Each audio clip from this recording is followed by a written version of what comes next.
Now, Prince William, it seems that he has broken his silence on the rift with his brother, Prince Harry. My mother would have known that she'd been deceived. She was failed not just by a rogue reporter, but by leaders at the BBC who looked the other way rather than asking the tough questions. What if I told you that one quiet decision behind palace walls didn't just cut off a duchess? It may have permanently rewired the future of the British monarchy. No shouting, no public confrontation, just a calm, cold order from the man who will one day be king. Those certain members have decided to get into bed with the devil, right? To rehabilitate their image. Yeah. But the moment that rehabilitation comes at the detriment of others, me, other members of my family, then that's where I draw the line. And after that, Meghan Markle was done. For years, the world treated this story like a soap opera. Drama between brothers, a difficult sister-in-law, a few interviews, some explosive documentaries, emotional podcasts. But when you pull back the curtain and look at what insiders say was really happening, the secret file, the shaken staff, the recorded phone call, and Catherine's hidden role, it stops being family drama. It starts looking like a controlled purge. A choice by Prince William to sacrifice peace at home to protect the institution he was born to lead. To see how it got this bad, you've got to rewind to the beginning of the so-called Meghan era. When Meghan stepped into royal life, she wasn't just marrying Harry. She was walking into one of the most rigid power structures on Earth. For a moment, it felt like a revolution. A biracial American actress joining the monarchy. It was hailed as modern, bold, even historic. Crowds were massive. Headlines called it a new chapter. The palace smiled for the cameras. But inside, tension quietly began to build. Every appearance turned into a comparison. Meghan versus Catherine, glamour versus tradition, America versus Britain, emotional openness versus stiff upper lip. The press didn't just report on the royals, they put them in a constant popularity contest. And Meghan knew how to play the media. That's not an insult. That was her world. Interviews, angles, narratives. She understood how a single line in a magazine could flip public opinion overnight. William watched all of this unfold. He saw how, slowly, the focus shifted from the crown to the individuals, from duty to feelings, from institution to influencers. Every leak, every source close to Meghan, every detail from private conversations showing up in public, it all chipped away at something the monarchy depends on: control. For a long time, William stayed silent. He let Harry make his choices. He defended Meghan publicly. But behind the scenes, something was being recorded, literally and figuratively. In Buckingham Palace, almost nothing truly vanishes. Notes, emails, incident reports, testimony from staff, it's all kept, classified, and locked away. And over time, something insiders called the internal record began to grow.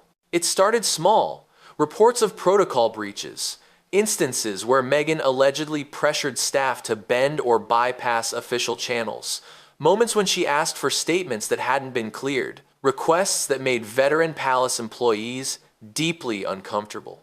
Then the patterns grew darker. Confidential details from private conversations appeared in foreign media almost word for word.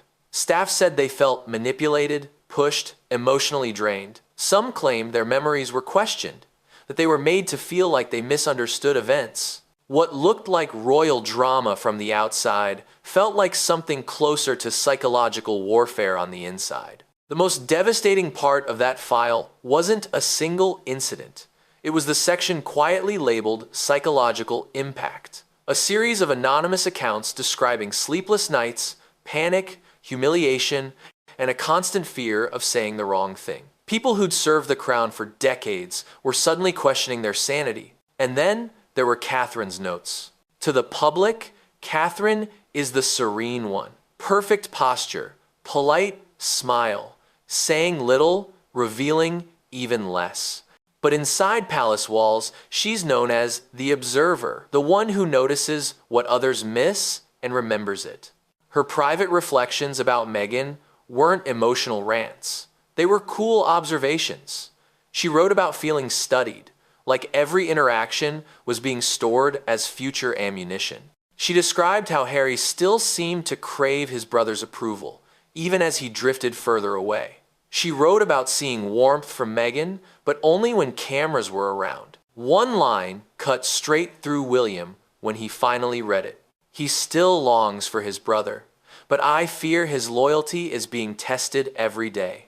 For years, William had defended Meghan. He told staff to give her time, insisted she needed support, pushed back against whispers that she was too much. He tried to honor Harry's choice even when he didn't fully understand it. But that file, cold, detailed, backed by multiple witnesses, forced him to see a different picture. This wasn't just about a woman struggling to fit into a rigid system.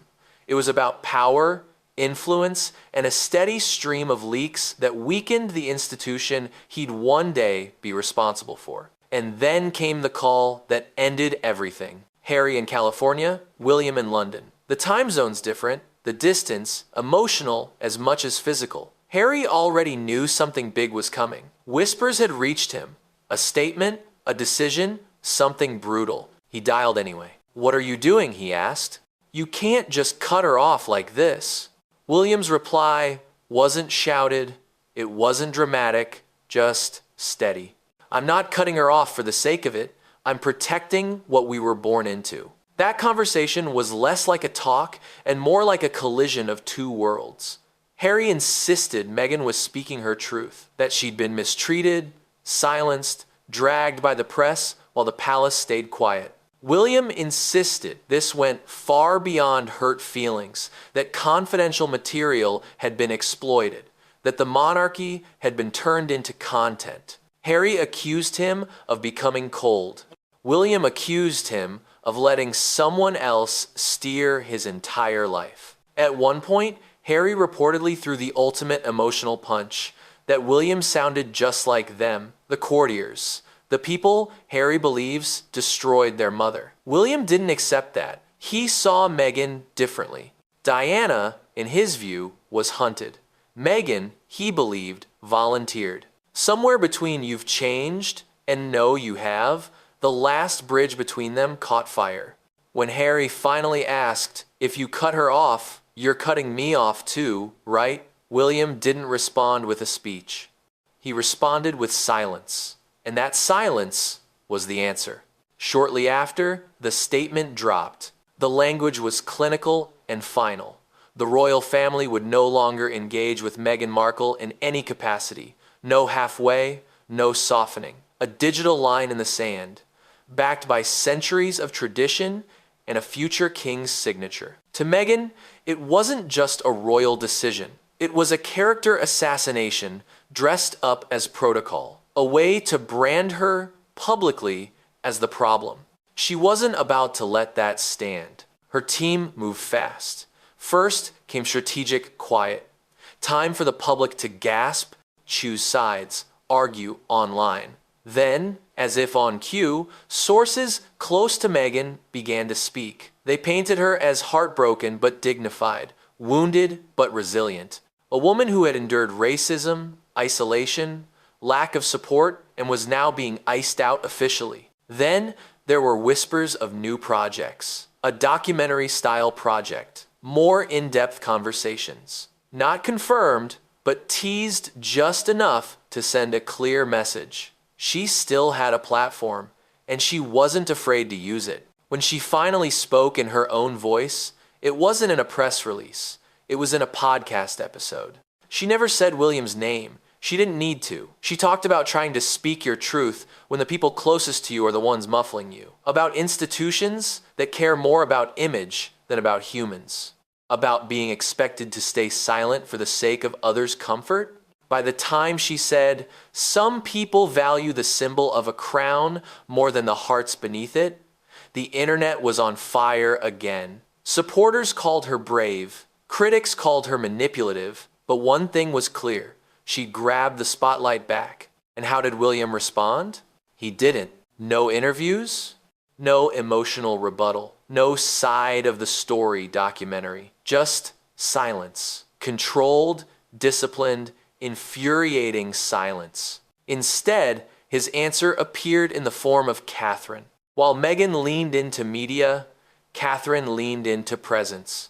She showed up to hospitals, schools, charities. She hugged children, spoke softly to exhausted nurses, laughed with volunteers. Her message was unspoken but obvious. We're still here. We're still working. We're not playing this as a reality show. Every time Meghan dropped a new reveal, Catherine answered with another calm appearance. No drama, no tears, just that same steady composure the late Queen was famous for. Slowly, the numbers began to shift. Polls that had once flooded with sympathy for Meghan started creeping back toward William and Catherine. People didn't necessarily decide Meghan was evil, they just got tired.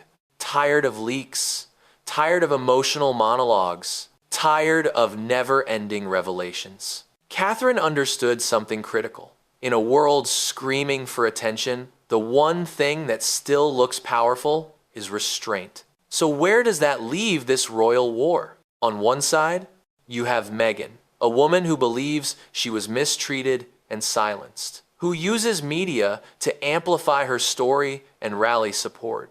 On the other, a future king who believes he's protecting an ancient institution from being turned into a personal brand. In the middle is Harry, a man who tried to live half in and half out, who wanted freedom and royalty, privacy and platform, and discovered the world won't let you sit on that fence forever. And at the edge of it all stands Catherine, the quiet strategist, who may never sit for a dramatic interview, but whose steady influence might have shaped the entire outcome. So now it's your turn. Was William right to draw that final line and cut Meghan off completely? Did he save the crown or prove everything she said about it being cold and heartless? Was Meghan justified in fighting back with podcasts and leaks? Or did she cross a line by turning private pain into public ammunition? And the biggest question, after the secret file, the recorded call, the statement, the podcast, and the silence, do you honestly see a path where Harry and William stand side by side again? Let me know what you think in the comments. Whose side are you really on? The future king defending the institution, or the exiled duchess fighting for her version of the truth?